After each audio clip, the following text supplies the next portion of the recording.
Você já se inscreveu no canal Espiritismo Cast? Não esqueça de ativar o sininho e todas as notificações. Assim te informaremos quando houver novos vídeos.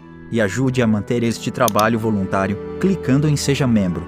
Com isso você nos ajuda a produzir mais conteúdo sobre nossa rica doutrina, com a melhor qualidade técnica possível. E não se esqueça de clicar no like e compartilhar com seus amigos. Gratidão pela sua presença.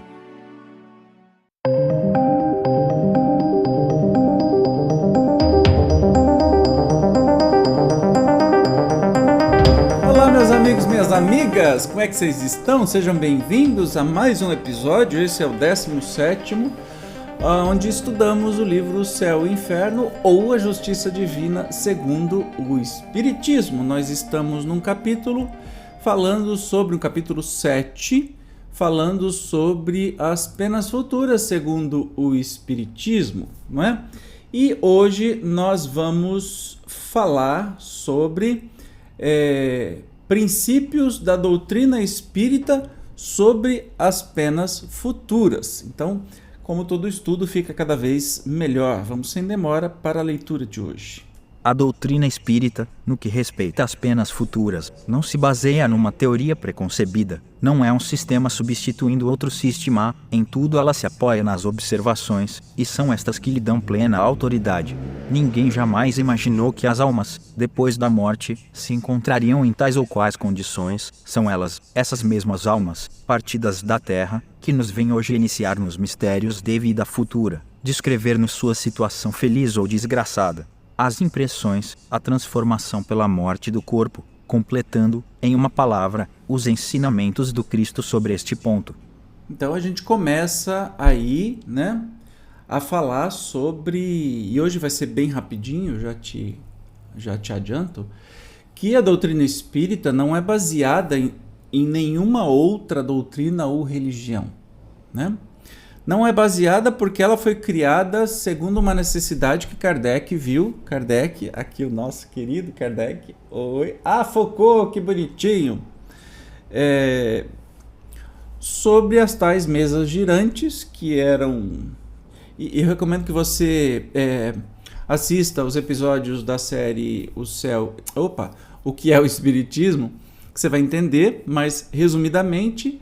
é que existiam fenômenos espíritas antes da doutrina espírita começar, tá? Isso existiu desde que o mundo foi criado, que o homem é homem, mas Kardec, professor Rivail, Hippolyte Denisard Rivail, resolveu estudar esses fenômenos, já que existiam mesas girantes, mesas que flutuavam e batiam, dando respostas inteligentes, e era a moda parisiense, e Kardec foi convidado a presenciar esse fenômeno, e ele ficou intrigado, como cientista, pesquisador, educador, maravilhoso que era, falou assim, mas pera lá, não é, a madeira não tem inteligência, o que é que tem inteligência?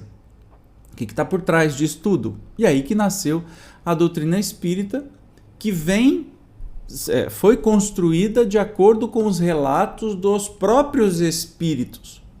Então não é uma como as outras religiões que nasceram de cisões de uma ou de outra, que nem o catolicismo, né, que é um cristianismo modificado.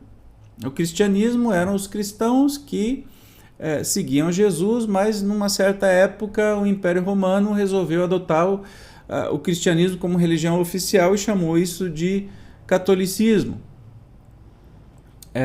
que adaptou a religião pagã do Império Romano, trazendo um monte de referência como trindade, virgindade e tantas outras coisas, e depois esse catolicismo romano se dividiu porque o Império Romano também era dividido do Oriente e Ocidente, então foi para o ortodoxo, depois que se dividiu e que foi dividindo, e que virou depois os protestantes, e que foram se dividindo, e que uma coisa nasceu da outra, entende? Assim como praticamente todas as religiões nasceram de outras religiões ligeiramente diferentes e foram caminhando. O Espiritismo não nasceu de absolutamente nada. Ele foi concebido diante da filosofia, que Kardec era fantástico, né? Dominava muito bem a filosofia também, e da ciência de observação. Então a doutrina espírita, ela nasceu justamente dos próprios espíritos vindo nos contar, e aí que tornou possível entender muita coisa que Jesus falava e ficou no ar até então.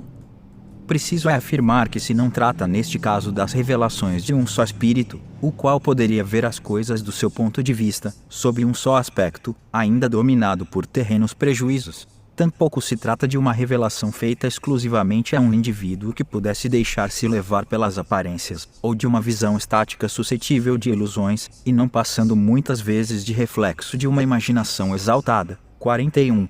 Trata-se, sim, de inúmeros exemplos fornecidos por espíritos de todas as categorias, desde os mais elevados aos mais inferiores da escala, por intermédio de outros tantos auxiliares médiuns, disseminados pelo mundo.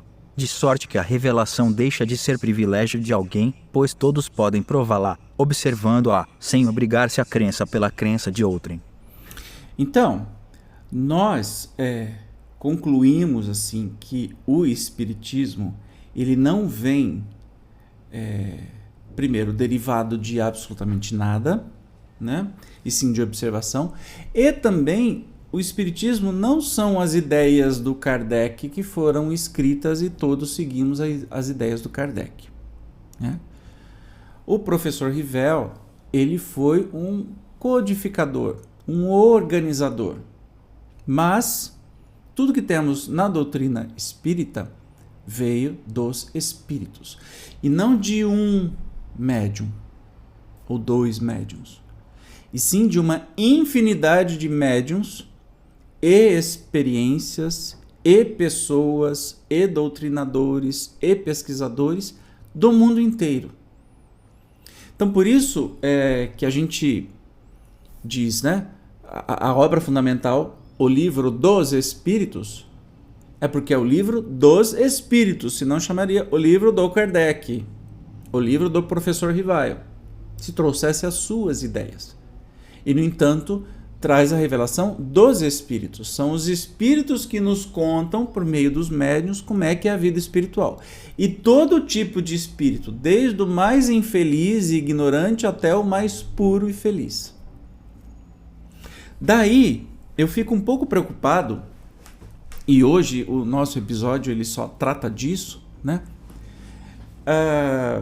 Vem falar sobre a doutrina espírita e como é que a gente enxerga isso. Eu fico um pouco preocupado das pessoas que se dizem espíritas porque leram Violeta na Janela, que nem é uma obra espírita, é uma obra espiritualista, e que tem muita contradição do espiritismo, ou porque se formaram nos romances espíritas, sejam eles quais forem, de pessoas respeitabilíssimas, de médiuns respeitados, de espíritos respeitados, mas foi de um médium, por um espírito. Não dá para igualar uma obra, e sim, nestas obras até de médiuns respeitabilíssimos, de espíritos respeitabilíssimos, tem contradições com a doutrina espírita, porque foi feito por um médium e um espírito. A doutrina a gente não pode igualar. Eu acho que as obras mediúnicas que nós temos, nós trazem, né, uma contribuição maravilhosa, muito aprendizado para a gente, mas a gente tem que sempre estudá-las à luz da doutrina espírita. Entende a diferença? A doutrina espírita não dá para comparar com um romance espírita. Por melhor que ele seja, por mais respeitado que seja o médium ou o espírito, não dá para comparar. É um complemento, mas tem que ser analisado e estudado de acordo com a luz da doutrina espírita. Por isso aqui, este programa hoje, breve, ele fica só para dizer: estude primeiro a doutrina espírita. Nós estamos fazendo aqui, eu estou fazendo esse trabalho, que é bem trabalhoso, de estudar todas as obras fundamentais junto com você, para te dar base, para me dar base, para termos pensamento crítico, especialmente para analisarmos as comunicações, os livros, os romances espíritas, os escritos espíritas que vieram todos depois, né? Para que a gente saiba distinguir o que tem de bom e o que tem de ruim. Você descarta o que tem de ruim, não precisa sair falando mal também, né? Ou desrespeitando o trabalho, mas simplesmente você tem que ter o pensamento crítico, assim como Kardec tem, né? Nós vamos ver neste livro, No Céu e Inferno, no final, comunicações de espíritos infelizes, espíritos medianos e espíritos felizes. E a gente vai ver, né? É aqui no Céu e Inferno ou no Livro dos Médiuns? Eu acho que é aqui. Mas enfim, em algum desses estudos, você vê, eu já estudei faz tempo, eu tenho dúvidas e eu me refastelo aqui estudando com você, descobrindo coisas que eu falava, caramba, há 10, 15 anos atrás, quando eu estudei, não fazia tanto sentido quanto hoje. É porque, e daqui a 20 anos, se eu estudar de novo, eu vou descobrir coisa nova. Isso que é legal. Porque eu estou me modificando, eu estou evoluindo intelectualmente e daí a gente percebe a grandiosidade que é a doutrina espírita, esse trabalho hercúleo que Kardec morreu fazendo, morreu de esgotamento físico, né? De tanto que ele se dedicou a esse trabalho. Como é grande, como não se pode igualar com um único romance espírita, por exemplo.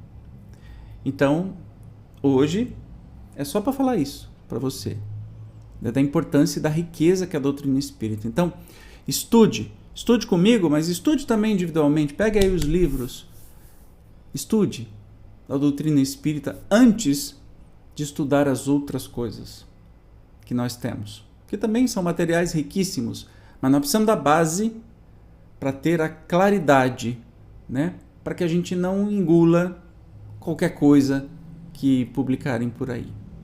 Tá bem? Eu te espero então que nós vamos entrar de cabeça no próximo encontro, Código Penal da Vida Futura, e a gente vai estudar bastante coisa, vai ser um episódio grande. Eu te espero então para a gente continuar esse rico conhecimento, essa exploração do conhecimento maravilhoso que nos traz o livro Céu e Inferno ou A Justiça Divina segundo o Espiritismo. Eu te espero, você não vai perder, né? Tchau, até mais.